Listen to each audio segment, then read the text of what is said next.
결국 며칠 전에는 중국과 인도 국경에서 45년 만에 총격이 발생한 데 이어 중국 관영 언론이 전쟁 준비도 돼 있다고 위협하면서 양국이 일촉즉발의 위기를 맞고 있습니다. 이번 대립은 6단전에 이어 총격전까지 벌어지며 발금은 중화기 교전으로 확대될 가능성도 있다고 하는데요. 실제로 양국이 국경 분쟁 지역의 군사력을 증강하면서 탱크까지 배치해 탱크전이 발생할 가능성이 대두되고 있는 가운데 한국산 무기들이 주목을 받고 있습니다.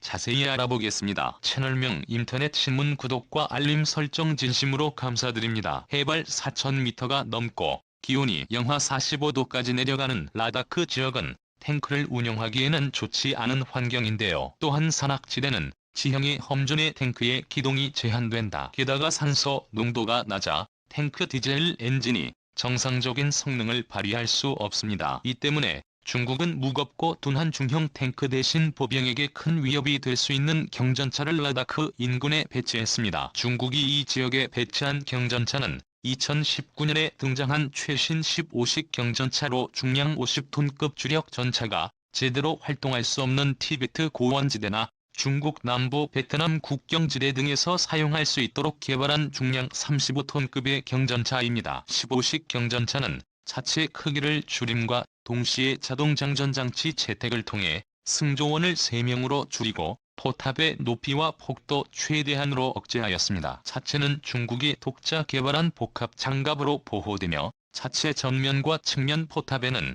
착탈이 가능한 폭발 시 반응 장갑이 적용됐습니다. 이 정도 방어력이라면 서방 측보병 전투 장갑차에 40m급 철갑탄을 방어할 수 있는 것은 물론 보병이 휴대하는 대전차 미사일에 대해서도 어느 정도 방어력을 보여줄 수 있을 것이라는 분석입니다.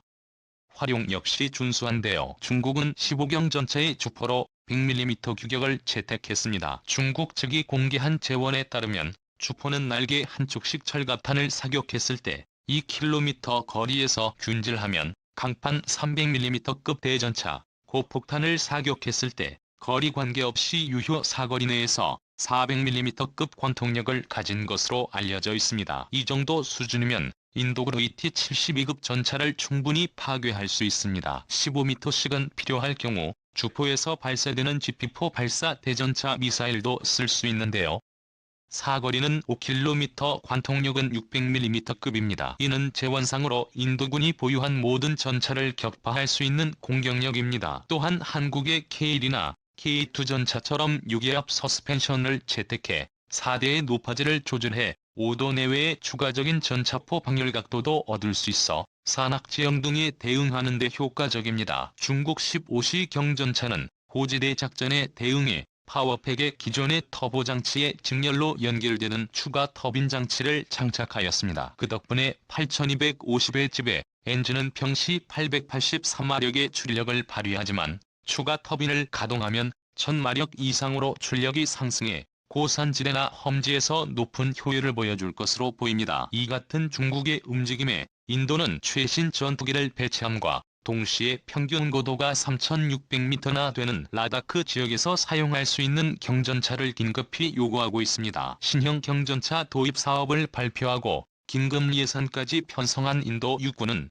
신형 경전차의 핵심 조건으로 공수와 화력 그리고 즉각 조달을 꼽았는데요. 77개나 IL-76 같은 수송기로 공중 수송이 가능하고 적전차를 일격에 무력화시킬 수 있는 강력한 화력도 갖춰야 합니다. 최대한 빨리 납품될 수 있도록 이미 생산 중이거나 생산 라인이 갖춰져 있어야 합니다. 경전차가 시급한 인도군의 대안 중 하나가 바로 한국에서 수입한 K-고 기반형 경전차입니다. 지난 6월 27일 인도의 국방과학연구소인 DRDO가 K-고 자주포 기반 경전차 개발 사업을 발표하였습니다. 인도 육군은 파키스탄과 국경 분쟁에서 중국의 자주포를 뭉개버린 K-고 자주포를 상당히 신뢰하는데요. 중국과의 국경 분쟁에 대비해 K-고 자주포의 3000m 이상의 고산지역 기동 테스트를 실시한 결과 K-고 자주포에 장착된 1000마력급의 MT-880을 파워팩과 기동체계가 고산 지역에서도 효과적으로 작동됨을 확인했습니다. 이에 기할 기호는 근본적인 해결책으로 1050경 전차와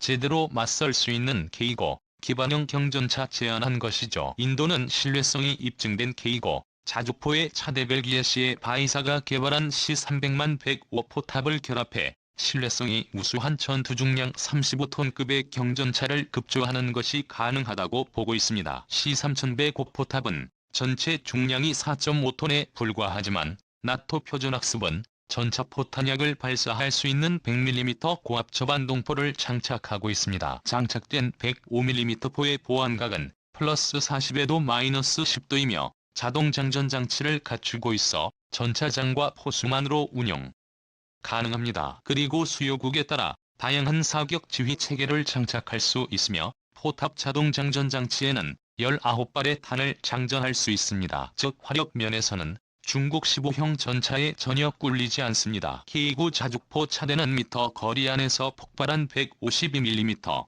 고폭탄 파편 방어를 위하여 두께 19mm의 고경도 철판을 갖추고 있어 14.5mm 철갑탄 방어까지 가능합니다. 인도 육군의 두 번째 대하는 경전차를 직접 도입하는 방법입니다. 가장 많이 거론되는 경전차는 러시아제 스포르트인데요. 인도가 스포르트를 1순위로 점찍은 이유는 공수와 화력 때문입니다. 프로트는 러시아가 공수 군용으로 개발한 무기로 수송기에 싣고 공중에서 낙하산으로 투하해 작전 지역에 투입하는 공수 능력을 갖췄습니다. 러시아군의 설명대로라면 이 경전차를 통해 인도는 고원지대의 어디라도 수송기로 투입할 수 있는 강력한 경전차가 생긴 것이죠. 슈퍼노트는 전투 중량이 18톤에 불과하지만 드보는 인도군 주력 전차인 T-90에 탑재되는 예비 46 반동을 줄인 EA 75,125mm 활강포를 사용하는데요. 하지만 스크로트는 중국도 1990년대에 도입을 검토했다가 포기한 무기로 약점이 많습니다. 이 경전차는 낙하산으로 질적 강화가 가능하다는 점을 빼면 장점이 거의 없습니다.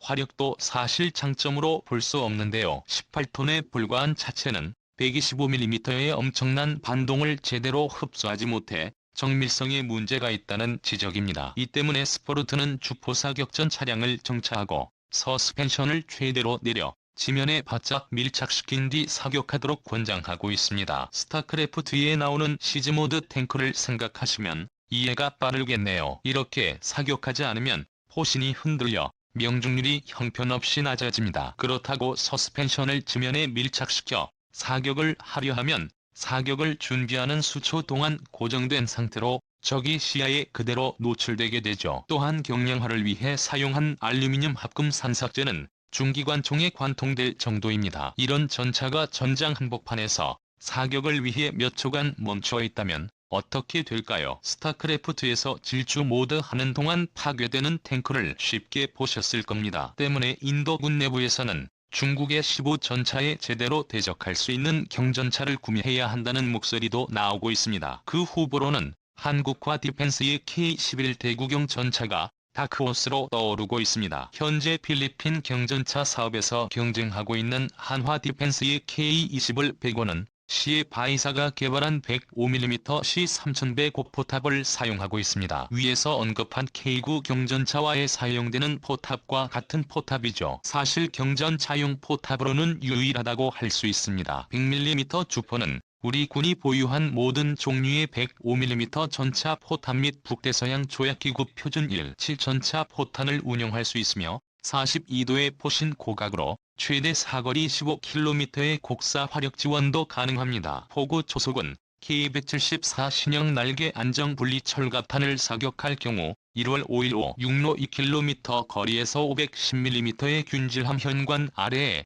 위치 장갑을 관통하며 전차 포탄뿐 아니라 포발사 대전차 미사일도 발사 가능한데 이 미사일은 반능동 레이저 유도 방식으로 최대 사거리 5km 장갑 관통력은 아래 위치의 기준 550mm입니다. 또한 포탑이던 5톤의 경량이므로 해일11 차체에 얹어도 보병 전투 장갑차와 동일한 25톤의 전투 중량을 유지할 수 있으며 자동 장전 기능으로 탄약수가 필요 없어서 조종수 포함 대장 3명의 승무원으로 운용이 가능한 것은 물론 기동간 사격과 보수 조준경단 차장 파노라마 조준경을 연동한 헌터 킬러 기능도 함이 수상 사격 능력 등 K-10의 보병 전투 장갑차와 동일한 제반 성능을 갖추고 있습니다. 방어력 또한 준수한 수준으로 S의 유리 섬유와 AI-103 세라믹 그리고 알루미늄 합금의 복합 장갑재를 사용해 전면 방어력은 BMP-3의 30mm 기관포의 APDS탄을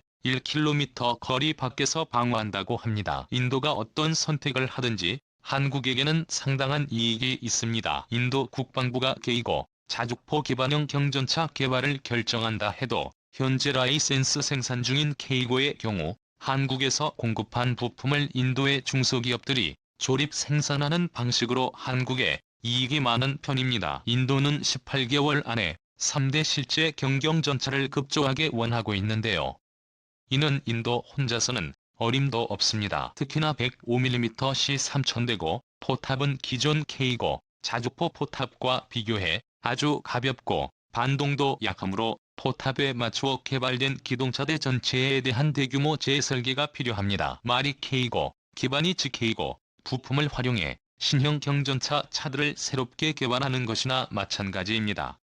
K고 자주포를 설계한 한화테크원 기술진들이 의뢰인 쪽으로 쪽 인력으로 참가할 K고 개조 사업을 지원할 가능성이 높습니다. 이렇게 해서 K9 기반 경전차가 개발되면 구성체계 중의 상당수는 한국이 제공할 가능성이 높습니다. 그 이유는 신뢰성이 필요한 차대용 구경도 강판부터 시작해 HS로 유기압 현수 장치와 궤도 심지어 장착된 MP880의 엔진마저도 독일제가 아니라 국내 STX 엔진이 공급하고 있기 때문입니다. 인도 입장에서도 높은 신뢰성이 요구되는 기동 부품을 국산화할 여유가 없으므로 당연히 핵심 기동 부품은 모두 한국에서 조달할 수밖에 없을 것입니다. 즉 인도의 K고 기반 경전차 사업은 우리에게도 아주 좋은 사업 기회임이 분명합니다. 또한 인도 모디 총리가 극찬한 K고 자주포 면허 생산 사업이 성공적으로 진행되면서 무기에 대한 인도군의 인식이 매우 좋은 상황입니다. 화력과 방어력, 기동력과 같은 무기체계 자체 재원은 물론 납기 일정 등 인도군의 요구사항 대부분을 충족하는 조건은의 10배가 뿐입니다. 인도군이 어떤 선택을 하든 인도 중국 국경 지역에는 중국이 자랑하는 최신형 경전차 15식과 한국의 무기가 대체하는 상황이 펼쳐질 가능성이 있습니다. 인도 파키스탄 국경 지역에서 한국의 K고 자주포의 뜨거운 맛을 본 중국이 어떤 대응을 할지 귀추가 주목되고 있습니다. 끝까지 시청해주셔서 감사합니다. 채널명 인터넷 신문 구독과 좋아요, 알람 설정은 좋은 영상을 만드는 데 많은 힘이 됩니다.